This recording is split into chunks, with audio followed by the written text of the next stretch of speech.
존귀하신 여러분들을 모시고 그리스도인은 누구인가 그런 제목으로 진지하게 말씀을 드리려고 그럽니다. 베드로 사도가 베드로 전서를 쓴 시기는 주후 64년에서 68년경으로 추측을 합니다. 이때 로마는 네로 황제의 지하에 있었고 그리스도인들에 대한 박해와 핍박이 최고로 그렇게 승하였던 시대입니다. 그래서 로마에 있는 교회뿐만 아니라 로마의 그 핍박을 피해서 근동으로 흩어졌던 수많은 우리 기독교회 성도들이 믿음이 요동하던 시기였습니다. 참 어두운 영적으로 암흑기와 같습니다. 베드로는 일찍이 예수님을 모른다고 3번씩이나 부인하고 그 중에 한 번은 저주하여 예수님을 모른다고 그렇게 고백을 했던, 실패했던 그런 뼈아픈 경험을 가지고 있었던 사람입니다. 그래서 베드로는 하나님의 사랑을 받는 하나님의 자녀가 자신처럼 믿음이 없어 낙심하고 좌절하지 않기를 원하여, 그래서 핍박 가운데서라도 박해 가운데서도 믿음을 포기하지 말고 기뻐하도록, 환난 가운데서도 믿음을 잃지 않도록 용기를 북돋아 주기 위해서 베드로 사도는 힘있는 필체로 이 편지를 써서 이 성도들에게 보냈습니다. 이 편지에서 베드로 사도는 이 편지를 받는 수신자들에게 하나님의 자녀의 정체가 무엇인지, 그리고 자신들을 하나님의 자녀 삼으신 목적이 무엇인지, 그리고 그리스도인들인 우리 믿음의 형제들이 어떤 목적을 가지고 살아야 할지를 베드로 전서에서 자세하게 기술을 하고 있습니다. 여러분, 그리스도인들은 누구일까요? 진즉 성도가 되었고 그리스도인이 되었지만은 이 그리스도인이 누구신지 정체성도 알지 못한 채에 믿음 생활을 하기 때문에 그 믿음이 성장하지 못하고 사명을 감당하지 못하는 겁니다. 초대교회 때 성도들은 우리와 동일한 사람들, 우리보다 열악하고 가난한 중에 있을지라도 이 그리스도인의 정체성이 확실했기 때문에 이 믿음을 차라리 생명을 줄지언정, 목숨을 줄지언정 신앙은 포기하지 않을 만큼 참으로 이 신앙은 대단히 중요하다는 것을 저들이 알고 있었습니다. 작금의 물질 문명이 풍요한 시대가 되었기 때문에 오늘날 우리의 믿음이라고 하는 것이 한쪽으로 좀 밀쳐진 그런 시대를, 참다운 믿음을 갖기 어려운 시대에 우리는 살아가고 있는 바, 주님이 말씀하시기를 인자가 올 때 믿는 자들을 보겠느냐, 주님이 오시는 날이 가까울수록 참다운 믿음을 물질 문명의 세상 문명 속에 파묻혀서 온전한 믿음을 가진 사람이 지극히 적을 것을 우리 주님은 예언하신 것입니다. 자, 그리스도인은 누구일까요? 첫 번째로 그리스도인은 택하신 족속이에요. 한번 따라 하실까요? 택하신 족속. 선택과 관계가 있어요. 택하신 족속. 응?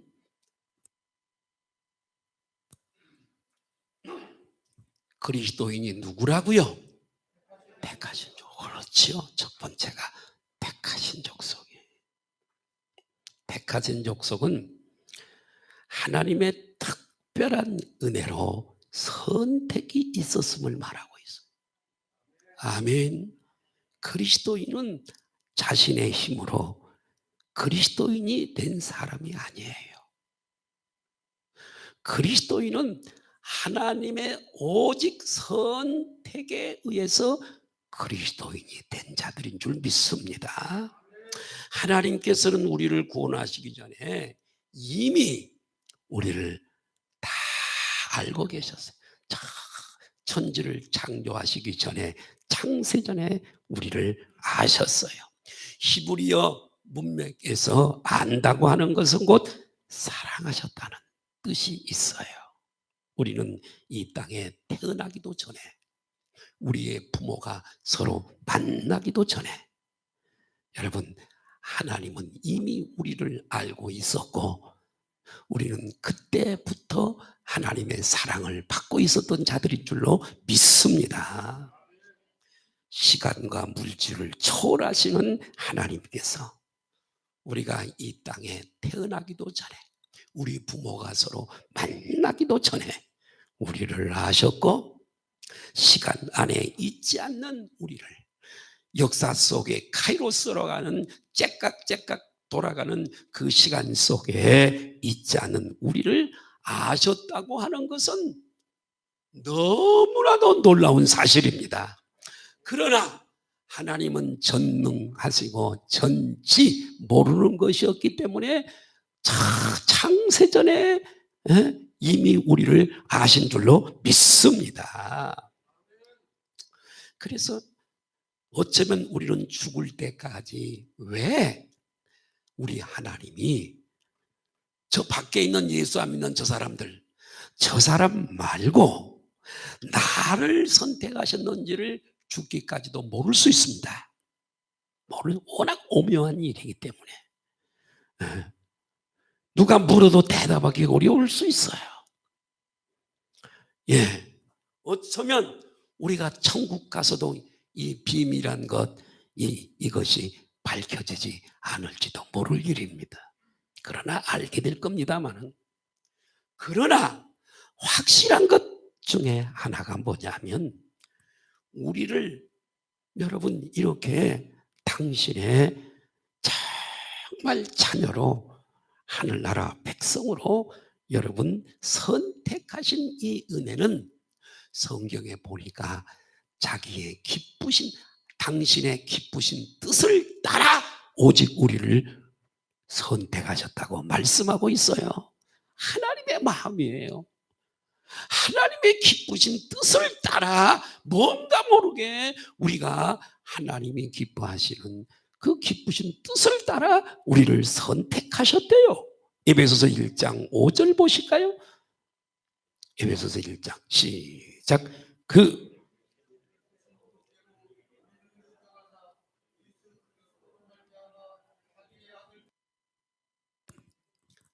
기쁘신, 하나님의 기쁘신 뜻대로. 그러니까 은혜 중에 은혜지요. 정말 얼마나 이 큰 은혜입니까?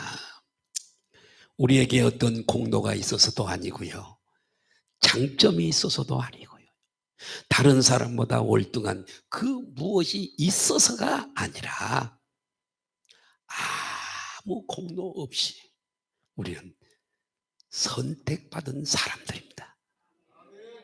옆에 분들하고 한번 인사하죠. 축하를 드립니다. 할렐루야. 참 존귀한 분들이요. 얼마나 존귀한 분들이. 대단한 분들이에요. 하나님 아버지는 창세전에 이렇게 우리를 예정 가운데 선택해 주셨고, 그 선택을 이루시기 위해서 예수님은 이 땅에 사람의 몸을, 우리와 같은 사람의 몸을 입으시고 이 땅에 오신 거예요. 만세전에, 창세전에 세우신 그 계획을 따라 이 하나님의 선택을 이루기 위해서 이 땅에 오셔서 십자가를 지신 줄로 믿습니다. 그래서 그 흘리신 그 핏값으로 우리를 사셨습니다. 아멘. 놀랍죠? 와, 선택이 이렇게 전개되어지는 거예요. 예수님이 오신 목적은 하나님이 창세전에 우리를 선택한 그걸 이루시기 위해서 이 땅에 예수님이 오셨다는 거. 그리고 십자가를 지시고 아멘. 흘리신 그 보혈의 핏값을 주시고 핏값으로 우리를 사내신 줄로 믿습니다. 그렇기 때문에 신자는 마땅히 자신을 선택하신 이 하나님의 무한하신 은혜에 감사하고 감격하고 부르신 그분의 뜻대로 응답하는 삶을 살아야 될 줄로 믿습니다. 그분의 무한한 은택에 감사 감격하는 자들이 그리스도인들이에요. 믿으시면 아멘 하십시다. 자, 제가 한번 묻습니다. 그리스도인은 누구라고요? 택하신 족속이라고요. 그리스도인이 누구시라고요? 누구라고요? 택하신 족속, 선택. 잊지 마세요. 자, 두 번째로 그리스도인이 누굴까요? 왕 같은 제사장이에요. 사명과 관계가 있어요. 여러분, 이 왕 같은 제사장이라는 말씀은 우리의 사명이 무엇인가를 보여주고 있는 대목이에요. 제사장 설명을 좀 할게요. 제사장은 뭐 하는 사람이야? 왜냐하면 제사장은 제사를 드려주는 사람이에요. 구역의 제사장은요. 이 제사장의 가장 큰 직무가 뭐냐면 죄로 불결해진 인간을요, 제사라고 하는 제도를 통해서 하나님과 만나게 해서 죄를 없애주는 직분이에요. 물어볼게요. 제사장의 직분이 중요해요? 안 중요해요? 중요합니다. 다시 말씀드려요. 제사장은요, 죄로 불결해진 인간을 제사 제도를 통해서 하나님과 만나게 해서 죄를 없애주는 직분을 가진 사람이 누구라고요? 제사장이라고 했어요. 구약시대에 허물과 죄로 말미암아 불결해진 죄인이 어떻게 거룩하신 하나님 앞에 나갈 수 있었냐 하면 오직 제사 제도를 통해서 나갈 수가 있었어요. 여러분, 그런데 이 제사는 오직 제사장만이 드릴 수가 있어요. 사울 왕이 사무엘 선지자가 늦게 오니까 미리 제사를 드리는 것 안 돼요. 하나님은요, 그걸 가증히 여기셨어요. 오직 제사장만이 할 수 있어요. 이해가 되시면 아멘 하십시다. 이 죄인은 그러므로 고로 죄인은 제사장의 중보가 없이는 하나님께 연락되는 예배를 드릴 수가 없고 거룩하신 하나님 앞에 나갈 수가 없고 하나님을 배울 수도 없고, 그런 점에서 제사장은 죄인과 하나님 사이에 중보자가 되는 줄로 믿습니다. 와, 제사장의 직분이 대단한 직분이죠. 아무나 세우지 않았어요. 레위지파에서 구별된 사람들만 딱 세웠어요. 예. 그런데 이 제사장의 개념이 쭉 오다가 출애굽기에서는 국가 단위로 승격을 합니다. 국가 단위로. 그래서 여러분, 하나님께서는 이스라엘 나라를, 이스라엘이라고 하는 이 국가 나라를 제사장의 나라로 부르셔요. 자, 출애굽기 19장 6절 보실까요? 오늘 설교가 대단히 중요합니다. 정말로 중요합니다. 자, 한번 읽으실까요? 시작. 너희가 내게 대하여 제사장 나라가 되며 거룩한 백성이 되리라. 너는 이 말을 이스라엘 자손에게 전할지니라. 할렐루야. 이 세상에는 하나님이 이렇게 이스라엘 나라를 제사장의 나라로 세우셨어요. 이 세상에는 수많은 나라들이 있죠. 열방이라고 하면 10개 나라만 얘기하는 게 아니에요. 이 세상의 모든 나라를 열방이라고 얘기하는 거예요. 이 세상에는 수많은 나라가 있어요. 그런데 그런 나라들이 자력으로는 한번 물어보겠어요. 그런 열방의 이방 나라들이 자력으로 자신의 힘으로 하나님을 알 수 있을까요? 없을까요? 없어요. 다시 한번 자력으로 구원을 받을 수 있을까요? 없을까요? 없어요. 다시 물어볼게요. 지금 세상에 믿지 않는 순자 엄마, 영자 엄마, 철수 엄마 믿지 않는 저 사람들이 자력으로 하나님을 알 수 있을까요? 없을까요? 없어요. 자력으로 구원을 받을 수 있을까요? 없을까요? 없어요. 그러니까 열방이 있을지라도 저들이 스스로 자력으로는 구원을, 하나님을 알 길이 없고 구원을 받을 수가 없습니다. 그래서 하나님은 이스라엘이라고는 한 나라를 제사장 나라로 선택하여 세우셔서 이방 나라들이 이 이스라엘에 나타나시고 언약하시고 성취하시고 역사하시는 이 이스라엘을 통하여 이방 나라들이 하나님을 알게 하시고 믿게 하셔서 구원을 얻게 하시는 줄 믿으시면 아멘 하십시다. 와, 그런 의미에서 이스라엘은 무슨 나라라고요? 제사장의 나라라고요. 오늘은 좀 대화를 하면서 좀 설교를 했으면 좋겠어요. 자, 그런데요, 이러한 육적인, 눈에 보이는 육적인 이스라엘은 이 육적인 왕국으로요, 예수 그리스도가 오심으로 제사장의 나라로 감당했던 사명이 종결됐어요. 왜냐하면 참된 대제사장이시고 참된 중보자가 되신 예수 그리스도께서 오셨기 때문이에요. 아멘. 구약의 제사장과 이스라엘이 국가로서 제사장의 국가로서 담당했던 그것보다 훨씬 더 크게 이 사명을 감당할 진짜 대제사장 제사장이신 예수님이 오셨기 때문에 구약의 제도가 다 파해지는 거예요. 이해가 되시면 아멘 하십시다. 그래서 그것들은 하나의 예표요 그림자였어요. 예수께서 오시고 그리고 십자가에 죽으시고 3일 만에 부활하심으로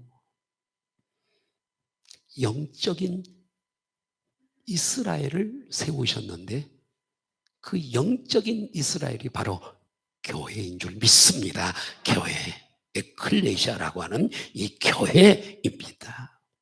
교회예요. 교회. 구약에서는 이스라엘이 제사장의 국가가 되어서 이방인들을 하나님께로 돌아오게 하는 중재자 역할을 했어요. 그래서 이스라엘의 이 나타나신 하나님을 보고 믿었던 사람 중에 한 사람이 여리고성의 기생 나합이잖아요. 저기서 광야에서 행하셨던 하나님의 소식을 다 듣고 주막인지라 오고 가는 사람을 통해서 다 듣고, 여러분 정탐꾼 둘에게 고백하는 고백이 무엇이죠? 상천하지에 너희가 믿는 여호와 하나님과 같은 이가 없는 걸 내가 믿노라. 와, 이스라엘에서 행하신 그 일을 보고 세상의 기생 나합이 믿음을 갖게 되어지는 거예요. 자, 그런데 이렇게 구약에서는 이스라엘이 제사장의 나라가 되어서 이방인들을 하나님께로 돌아오게 하는 중재자 역할을 했지만, 신약에서는 교회란 이 건물을 말하는 게 아니에요. 이 교회 건물은 예배당이에요. 집당자를 써서 그냥 집일 뿐이에요. 우리 여기 있는 교회라 하면 여기 에클레시아, 동적이죠. 우리 한 사람이 교회인 줄로 믿으시면 아멘 하십시다. 그래서 신약에서는 교회가 하나님과 전능자 하나님과 구원자 하나님과 이방인들 사이에 복음의 중재자, 복음의 전도자로 여러분 이 교회, 저와 여러분이 이 역할을 감당하는 줄 믿으시면 아멘 하십시다. 교회가 이 역할을 감당하는 거예요. 교회가 이 역할을 제사장으로서의 역할을 감당하는 줄로 믿습니다. 그런 의미에서 종교개혁자 말틴 루터는 만인 제사장이라 이렇게 말했어요. 우리 한 사람 한 사람이 하나님과 저 지옥으로 가는 저 죄인들 사이에 다리를 놓아서 하나님께로 오게 하는 중보자 역할을 하는 가장 중요한 직분을 가지고 사명을 가지고 이 세상에 있는 줄 믿습니다. 동네는 통장이 있고 반장이 있습니다. 그렇죠? 그 다음에 동장이 있고요, 구청장이 있고요, 시장, 다 이렇게 포지션이 있어요. 이 넓은 세상에 우리를 한 제사장으로서 아멘 중보자 역할을 하라고 우리를 그 속에 여러분 집에다가 세상에다가 심어 놓았어요. 아멘. 나는 제사장이다. 그렇기 때문에 여러분 제사장은 사명을 가지고 있는, 그러니까 우리는 세상에 심겨진 하나님의 축복의 통로인 줄 믿습니다. 축복의 도간, 물을 대는 이 파이프 도간이에요. 왜냐하면 지옥에 갈 저 사람이 꼭 축복 그러면 돈, 재물, 근데 그것도 그거지만 그건 나중 문제고요. 성경이 말하는 축복은, 신약의 축복은 정말 하나님을 믿고 하나님을 알고 아멘 예수를 믿고 그분 말씀 따라 사는 것이 복인 줄로 믿습니다. 그러니까 지옥 가는 저 사람을 내가 다 가서, 나는 제사장, 교회 제사장이니까는 내가 저에게 그리스도가 누구신지, 뭐 때문에 그분이 오셨는지, 그분을 믿으면 어떤 일이 발생하는지를 내가 가서 전해주고, 하나님의 택한 백성이라면 아멘 받고 저 사람이 교회로 따라올 줄로 믿습니다. 그러니까 축복의 통로지요. 그러니까 제사장이지요. 하나님과 죄인 사이에 중재자 역할을 하는 내가 그런 제사장으로 하나님이 한 분 한 분들을 목적이 있어 불러서 직장이면 직장, 학교면 학교, 세상이면 세상에 심어놓은 줄 믿으시면 우리 다 같이 한번 큰 소리로 아멘 하십시다. 그래요. 저는 오늘 이 설교를 준비하려고 새벽 다 못했어요. 어저께 한나절을 했는데 다 못해갖고 새벽 5시에 일어나서 여기 일부 예배 왔어도 준비를 했어요. 주부가 시장에 가서 반찬을 잘 이렇게 사다가 잘 요리해서 준비해서 주면 먹는 사람 대접은 뭐냐 하면 맛있게 잘 먹어주는 거예요. 그러면 야, 참 내가 만든 반찬이 맛있구나, 잘 먹어줘서 고맙다. 그것처럼 목사가 밤에 잠도 설치면서 준비한 설교를 맛있게 받아주시면 좋겠어요. 자, 그래서 여러분 진정한 의미에서, 그러나 진정한 중보자는 예수님밖에는 없는 줄로 믿습니다. 우리는 중보자의 역할을 하는 거고요. 예? 하나님께서는 교회 중재자적 역할을 통해서 하나님의 진리가 우리들을 통해서 하나님의 진리가 선포되고 그리스도가 우리를 통해서요 어떤 분이신지 알게 하시는 줄로 믿습니다. 세상은 우리가 없으면 소망이 없어요. 저들은 그렇게 살다가 그냥 아이고 오늘 점심 뭐 먹나, 저녁은 뭐 먹지, 자자, 일어났어, 세수하고 오늘 뭐 하지, 직장 가고 학교 가고, 그러다가 죽어서 결국은 지옥에 갑니다. 소망이 없어요. 죽은 소망 가지고 살아요. 그러나 여러분 우리는 산 소망을 가진 자들인 줄로 믿습니다. 그래서 우리는 제사장이에요. 그래서 이 그리스도인인 제사장은 저들을 마음에 품고 기도하고 그리고 저들을 인도해야 될 줄로 믿습니다. 복음을 전해야 되는 거예요. 응? 하나님께서 내게 주신 자원이 많아요. 건강이 있지요, 젊음이 있지요, 내 집이 있죠? 세를 살아도 괜찮아. 가지고 이 땅에 집이 있든 뭐 100평에 살든 20평에 살든 15평에 살든 별거 아니요. 주막 하룻밤 주막집과 같은 것 다 두고 가니까요. 그거 걱정하지 말아요. 하나님께서는 어떻든 내가 잘 수 있는 공간을 쉴 수 있는 공간을 주셨고, 아멘. 내게 직장을 주시고 물질, 그러니까 무슨 얘기? 하나님이 우리에게 많은 자원을 주셨는데 이 자원을 사용해서 이걸 그냥 먹고 마시고 즐기는 데만 쓰라고 준 게 아니에요. 이 주신 자원들을 사용해서 이 세상을 그리스도의 품으로 돌아오게 하는 제사장의 직분을 잘 감당하라는 거예요. 하나님 만나실 거지요? 가서 만나실 거예요? 안 만나실 거예요? 만나요. 근데 하나님은 계산해요. 어떻게 살았는가를. 깨부리지 말고 얕게 살지 말고, 성경 말씀은 거짓이 없는 말씀이므로 우리가 이렇게 내게 주신 자원으로 많은 사람들을 주께로 돌아오는 이 사명을 잘 감당하는 제사장이 되시기를 주님의 이름으로 축복합니다. 세 번째, 거룩한 나라예요. 구별과 관계가 있어요.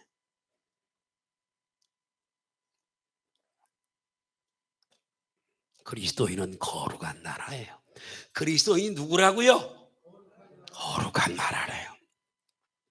거룩한 나라라고 하는 표현에서 우리 그리스도인들은 벌써 구별된 거룩한 존재인 것을 알 수 있어요. 어떤 사람들은 내가 윤리적으로 도덕적으로 좀 약하고 그러니까는 아직도 나는 거룩해지지 못했다라고 그냥 거룩하려고 힘쓰고, 그렇게 살아야 되겠죠. 그러나 그렇게 해서 거룩하게 된 것이 아니라 예수님 잘 진실로 믿고 그분을 영접하고 성령 받았으면 예수님의 보혈로 우리는 거룩해진 그리스도인인 줄로 믿으시면 아멘 하십시다. 거룩하면 구별을 의미해요. 구별. 자, 구별에 대해서 좀 설명이 필요해요. 따라합시다. 나는 구별된 자다. 하나님이 구약의 나스릴처럼, 나스리는 세 가지 하지 말아야 돼요. 술을 입에 대지 말아야 돼요. 송장 만지지 말아야 돼요. 머리를 깎지 말아야 돼요. 선별된 구별된 자이기 때문에 그렇게 살아가야 돼요. 자, 구별을 설명하고 있어요. 우리는 일주일이 7일이지만 그중에 1일을 떼어놓아 하나님을 섬기는 날로 지킵니다. 그날이 오늘 주일이에요. 그래서 이 날을 구별된 날이라고 해서, 다른 6일과 구별된 날이라고 해서 이 날을 성일이라고 얘기를 해요. 이해가 되시면 아멘 하십시다. 예? 우리에게 많은 물질이 있어요. 물질이 있지만은 그 물질 중 일부를 따로 떼어놓아 하나님께 때로는 11조로 드리고 때로는 여러 가지 모양의 감사헌금을 드려요. 예? 구별된 예물이에요. 많은 물질 가운데 그것이 구별된 예물이에요.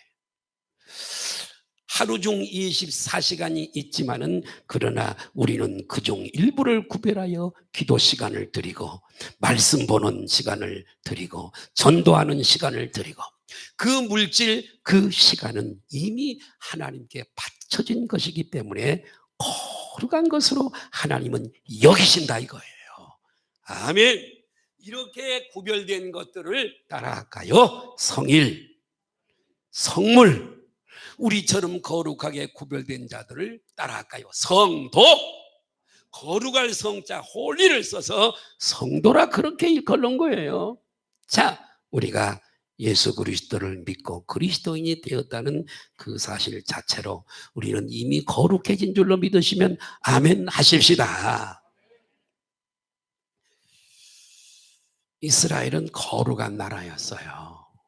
겉으로 볼 때는 세상 나라 같아 보였지만 그러나 그들의 실질적인 왕은 하나님이신 줄로 믿습니다. 이런 점에서 이스라엘이 다른 나라와 구별된 것은 교회 신자들도 그렇게 구별된 것처럼 교회 신자들도 이 세상에 속해 있고 생긴 모습도 저들과 똑같이 비슷하게 생겼지만 우리는 거룩한 나라에 속해 있는 거룩한 그리스도인들인 줄로 믿습니다. 아무렇게나 살지 말아야 돼요. 술 잡수고 길거리에 누워있고 그래서는 안 되는 거예요. 아무렇게나 막 몰상식한 모로를 쓰고 그래서는 안 되는 거예요. 예, 그리스도인들은 자신이 그렇게 구별되어 하나님께 바쳐졌음에도 실제적 삶에서는 그것을 거부하고 자기 좋은 대로 살아가는 사람이 많아요. 그건 아니에요. 하나님은 그런 세속적인 것들에서 나와 거룩한 삶을 살기를 원하는 줄로 믿습니다.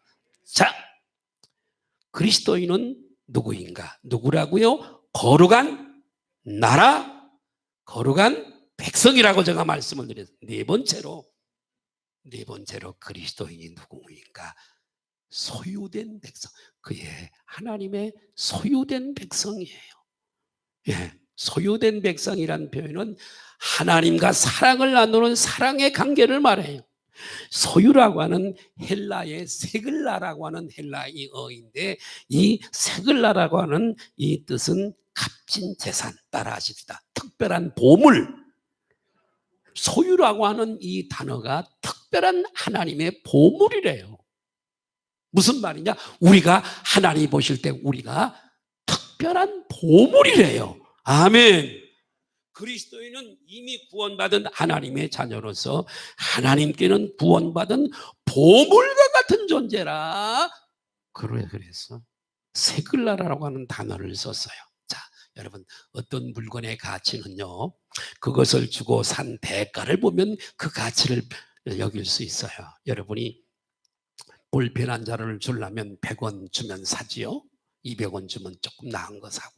집을 살려면 몇 억을 줘야 됩니다. 지불한 값이 얼마에 따라 그 산 가치가 형성이 되어지는 거예요. 여러분 우리의 가치가 어떨까요? 100원 정도 될까요? 1억 정도 아니에요. 십자가에 못 박혀 죽으신 예수님을 보면 하나님이 아들이요 하나님이신 그분이 십자가에 못 박혀 죽으신 그분을 보면 우리 한 사람 한 사람이 얼마나 소중하고 존귀한 사람인지 깨닫게 되는 줄로 믿습니다. 겉으로 볼 때는 우리가 별로 소중해 보이지 않을 수 있어요. 아니에요. 하나밖에 없는 아들을 십자가에 못 박혀 죽게 하시기까지 우리를 그 핏값으로 사셨어요. 몇 억을 주고도 몇십억 몇백억을 주고도 온 천하를 주고도 살 수 없는 것을 하나님의 핏값으로 우리를 사셨으니 우리의 가치가 얼마나 크냐 이거예요. 얼마나 크냐 이거예요. 우리의 가치. 예. 꼭 기억하십시오. 여러분은 하나님의 소중한 보물입니다. 옆에 분들하고 인사하십시다. 당신은 하나님의 소중한 보물입니다. 많이 배웠든 적게 배웠든 여러분 가지고 있든 상관없어요. 잘났든 못 상관. 보물이에요. 하나님의 보물. 와. 다섯 번째로 빛 가운데로 불러주셨어요. 빛 가운데로 불러주셨어요. 우리가 택하신 족속, 왕 같은 제사장, 거룩한 나라, 그의 소유된 백성이 된 것은 우리의 노력에 의해서 된 것이 아니라 오직 하나님의 절대적인 은혜, 100% 하나님의 은혜로 된 줄로 믿습니다. 그러나 그렇게 우리들에게 큰 은혜를 베푸시면은 반드시 우리를 향한 계획이 있다는 거예요. 계획. 따라하십시다. 공짜는 없다.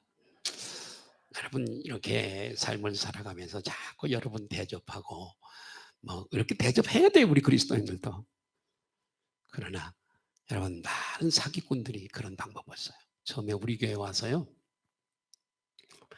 오래전에 봉고차를 하나 사놓겠다고 그래서 와서 얼마나 한 6개월 동안 잘하는지 교회 필요한 거 다 사놓고 목사 가일 사오지 마라 그래도 뭐 수시로 사오고 막 얼마나 믿었죠. 그래서 한 번은 왔어요. 목사님 교회 봉고차 사는데 헌금이 얼마 돼 있어? 한 800만 원 돼 있죠. 그래서 그러면 내가 나머지는 다 할 테니 800만 원을 나한테 그래서 내가 재정부장한테 그러는데 그럼 목사님 보내주세요. 그래서 이제 보냈어요. 나오다는 날짜에 차가 안 나와. 몇 번을 번복을 하는 거야. 나중에 아예 교회를 안 나와. 도망가 버렸어. 와, 여러분 세상 사람들은 그렇지만 우리 하나님은 그렇지 않는 줄로 믿습니다. 반드시 은혜에는 계획이 따라합니다. 은혜에는 반드시 계획이 있다. 성경은 이것이 구원의 덕을 선포하기 위함이라고 얘기하고 있어요. 아멘. 원래 우리는요 어둠에 있던 사람들이잖아요. 어둠에 있었어요. 그런데요 하나님께서 이 어두운 가운데서 우리를 귀한 빛으로 불러내셨어요. 성경에는 이 세 가지 빛을 용례로 쓰고 있어요. 세 가지 빛을 얘기해요. 하나는 자연적인 빛이에요. 태양빛, 달빛, 별빛, 전등빛. 자연빛이에요. 또 하나는 뭐냐면 도덕적인 의미로 이 빛이 쓰여요. 마태복음 5장 16절 성도의 옳은 행실을 빛으로 표현하고 있어요. 시작. 이같이 너희 빛이 사람 앞에 비치게 하여 그들로 너희 착한 행실을 보고 하늘에 계신 너희 아버지께 너희 빛이 사람에게 빛이라고 하는 것은 뭐냐? 착한 행실이에요. 아멘. 착한 행실. 착한. 그래야 복음을 전할 수 있어요. 이 빛. 세 번째는 마지막 빛은 진리의 빛. 나는 빛이니 예수님이 빛이에요. 믿으시면 아멘 하십시다. 요한복음 1장 9절 10절 보실까요? 시작. 참 빛 곧 세상에 와서 각 사람에게 비추는 빛이 이분이 바로 예수님인 줄로 믿습니다. 예. 예전에 우리는 어둠 가운데 있었던 자들이에요. 어둠 속에서 눈이 멀어서 무엇이 옳고 그른지 어디를 가야 할지 무엇을 믿어야 할지 아무것도 모르는 무지몽매한 사람들이었습니다. 그리고 이제는 그러나 이제는 우리가 예수님을 믿어서 구원받아 이 진리의 빛 안에 들어온 줄로 믿습니다. 그리고 이제는 믿지 않는 사람들에게 복음을 전함으로 내게 있는 이 빛을 나누어 주게 된 사람으로 바뀐 줄로 믿습니다. 영적인 어둠에 있는 사람들을 보면 가슴 아파. 세상 것만 취해가지고 그것만 바라보고 달려가는 사람들이 얼마나 불쌍하게 보이는지 몰라요. 응? 여섯 번째로 귀한 덕을 선포하시려고. 여섯 번째 띄워주세요. 귀한 덕을 선포. 성경은 하나님께서 우리를 빛으로 불러주신 것은 하나님의 덕을 선포하게 하려 하심이래요. 신자의 사명은 뭐냐? 세상에서 하나님께서 우리를 위해서 어떤 일을 행하셨는지, 하나님께서 우리를 어떻게 사랑하시고 어떻게 긍휼히 여기셨는지, 우리에게 어떻게 소명을 주셨는지에 대해서 세상 사람들에게 상세하게 선포하는 것인 줄로 믿습니다. 자, CH 다비치라고 하는 사람이 있었는데 신학자입니다. CH 다드라고 하는 사람이 있었는데 실현된 신학적인 얘기, 종말론이라고 해서 무슨 말이냐? 하나님의 나라는 이미 이 땅에 임했어요. 아멘. 이미 하나님의 나라가 성령으로 이 땅에 임했습니다. 자, 여러분, 하나님의 나라는 이미 이 땅에 임했으나 세상은 아직 우리의 선포를 기다리고 있어요. 우리가 복음 전도해 주기를 기다리고 있어요. 저들의 육체는 아니겠지만 그 영혼은 우리의 전도를 지금 저들은 애타게 기다리고 있어요. 우리를 택하신 족속, 왕같은 제사장, 거룩한 나라, 하나님의 보물로 불러주신 것은 바로 이 사명을 감당하게 하기 위해서 우리를 불러주신 줄로 믿습니다. 주여, 이 사명에 붙잡히게 하옵소서. 그리스도인이 누구인가를 알고 그렇게 살게 하여 주옵소서. 그래서 우리는 때를 얻든지 못 얻든지, 여러분, 그냥 밥 얻어먹기 위해서 직장 주신 것 아니에요. 그거 해결하려고 사업장 준 거 아니에요. 내게 붙여준 사람들에게 잘해주고, 그리고 그들을 하나님 품으로 인도할 사명이 우리에게 있는 줄로 믿습니다. 응? 하나님의 사랑과 나를 구원하신 하나님의 사랑과 예수님의 은혜를 전파하는 것이다. 아멘. 이것이 하나님을 향한 우리의 최고의 사랑의 표현인 줄로 믿습니다. 그리스도인은 누구인가? 그리스도인의 정체성이에요. 택하신 족속이요, 왕같은 제사장이요, 거룩한 나라요, 그의 소유된 백성이요, 빛 가운데로 부름받은 자요. 이렇게 하심의 목적이 뭐냐? 하나님의 덕을 세상에 선포하라고. 사순절입니다. 우리는 오늘 그리스도인이 누군가를 제가 자세히 원론적인 것을 말씀을 드렸습니다. 나는 어떤 정체성을 가지고 있는지를 확신하고 기도하며 말씀을 가까이 하고 말씀에 집중하며 코로나를 핑계하지 말고 최선을 다해서 복음을 전하시기를 주님의 이름으로 축복합니다.